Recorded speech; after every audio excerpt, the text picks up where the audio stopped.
What is autism?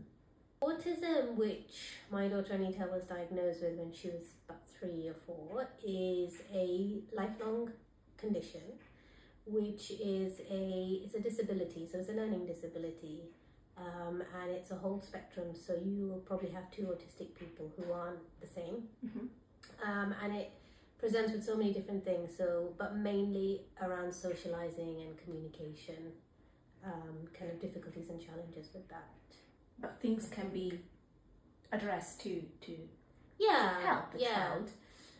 So there's lots of different things that can be done to like support the child, teach them the skills that maybe don't come so naturally to them, you know, build their confidence. But a lot of the things I think need us to keep a bit of an open mind, because it's not your typical way of doing things. So, you know, like we've talked about before, like modeling things for them maybe instead of just like telling them, stuff like that. Maybe not assuming that they know what you want them to do. Yeah, or what you mean. Yeah. Yeah, exactly. So it's just making everything really explicit and clear. But I think that's probably the case with most children. Like, you know, a lot of children probably can infer, whereas children with autism can't infer what you mean. But it probably is a good way of communicating with all children, I guess. Keep it trying to teach them.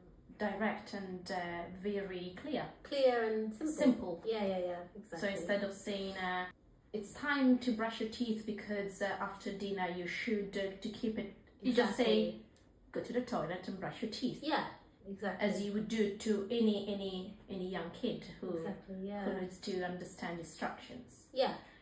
Is a support as a mum who just found out. Yeah, I mean, it's to be honest with you, I think like you sometimes know something's not 100% right or typical, if you want to use that word, with your child, and then you go and see somebody and then the pediatrician tells you that they have autism. When that happened? So that happened, I think, when Anita was 3.5, and it's quite a shock, I think, at the beginning, if I'm being absolutely honest. It's a shock. It's like, even though you thought something wasn't right, it's the implication of what that means for that whole child's life and for your life and your life as a family. So it does take getting used to, and I think that the best thing you can do is embrace it. I know like lots of parents who maybe don't want, or they think that the child, with common conception, the child will grow out of it or change, you know. There's nothing to grow out of. It's just a certain type of personality. There is no pill or tablet you can take. There's no pill, there's no cure, because there's loads of people out there who offer all these various weird things, but no.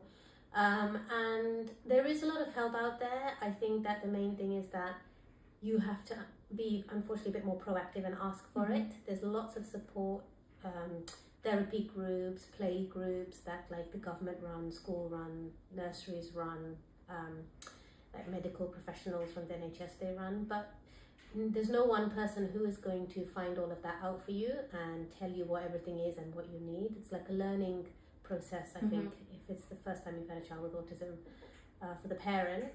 And the most important thing is teaching yourself about it and upskilling yourself and making sure, as a carer, I guess, not just a parent, you are like on top of your game. You know what you're going to do and how you're going to support the child before then you get the child. And